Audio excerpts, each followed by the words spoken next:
or somewhere else. But just to give you a little heads up on some of this stuff.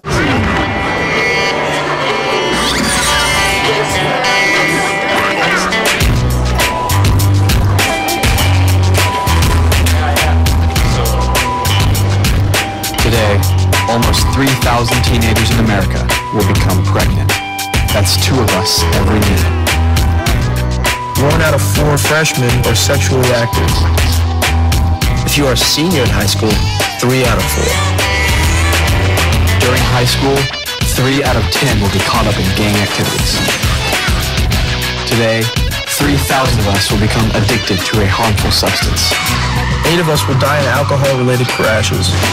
And 10% of us will drop out of school completely.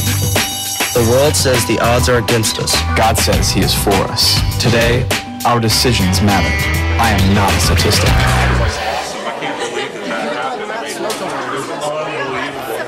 Don't let anyone look down on you because you are young, but set an example for the believers in speech, in life, in love, in faith, and in purity. 1 Timothy 4:12 is a truth that tonight I want to rest on. I want to put make that truth a rock tonight and put it under our feet. You guys, in this life that we live in this world, there have got to be some truths that we can stand on. Tonight, 1 Timothy 4:12 is one of those truths. Paul is writing to Timothy. Timothy, who was like his protege. The guy that was going to rise up underneath Paul and carry on the work that Paul had been doing. Carry on Paul's legacy. And it wasn't really even Paul's deal. It was Jesus. Because Paul was carrying out the work that Jesus had laid before him on that road to Damascus. And he says to Timothy, because Timothy was a young man, he says, don't let anyone look down on you. I know for me, growing up, it was hard because I grew up around all these people who are always expecting so much of me. And sometimes I just wanted to say, dude, get a grip. I'm a teenager. But as I've grown up, I realized that they were calling me into something bigger than myself. They were calling me into the life that God had for me. And maybe not in the same words, but echoing what Paul said to Timothy. They were saying, dude, don't let anyone look down on you just because you're young. Just because you're young, it doesn't mean that you can't speak the word of God in truth and people will listen. Paul said to Timothy, don't let anyone look down on you because of your youth, but to do what? Be a leader. Be an example to them in love and faith. And then he uses the word purity. Exposed is all about laying bare the truth and the lies about sex, love, and dating. And in just a few short weeks, we're going to ask each one of you to make a 1-year commitment to sexual purity. What is that? What is sexual purity? Anyone want to take a wild guess? I mean, what is purity? Okay, don't have sex, cleanliness, purity is cleanliness. But I want to hopefully describe something to you. I want you guys to understand something.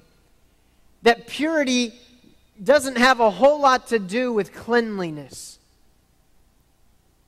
It's not about just not having intercourse. Purity is a standard. When gold is being purified, they put it through a process. And they're trying to make it as pure as possible. And the purity that they're reaching for is a standard.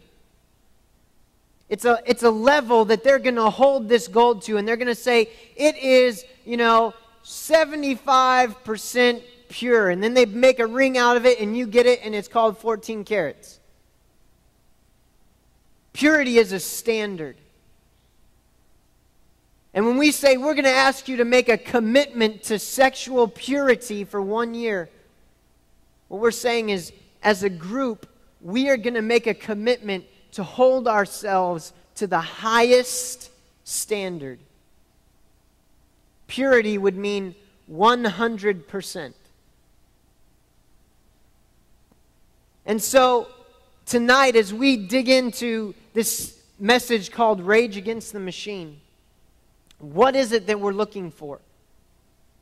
We're looking for how that the world, how that Satan has used different methods of the world to take that standard of purity and to lower it one notch at a time.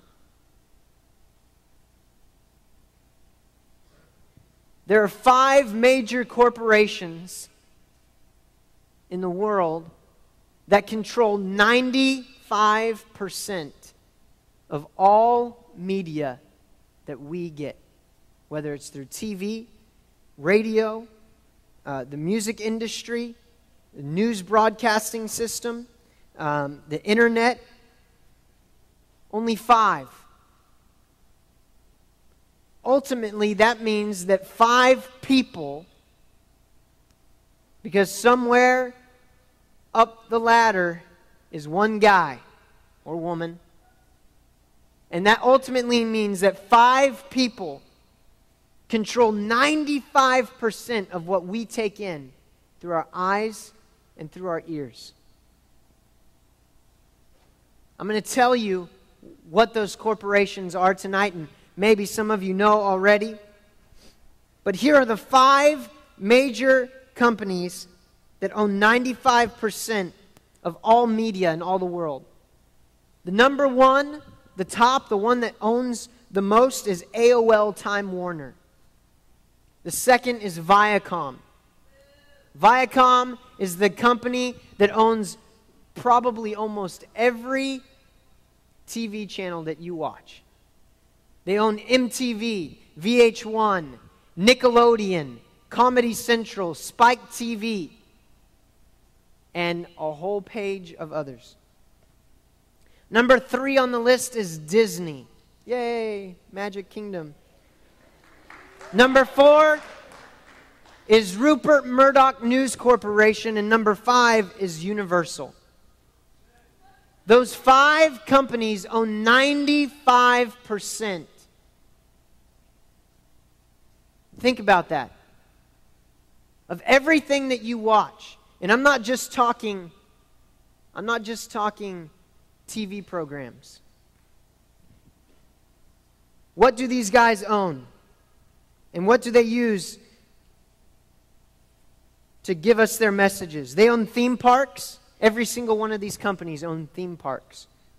They own movie production companies, radio and broadcasting. They own sports teams and whole corporations.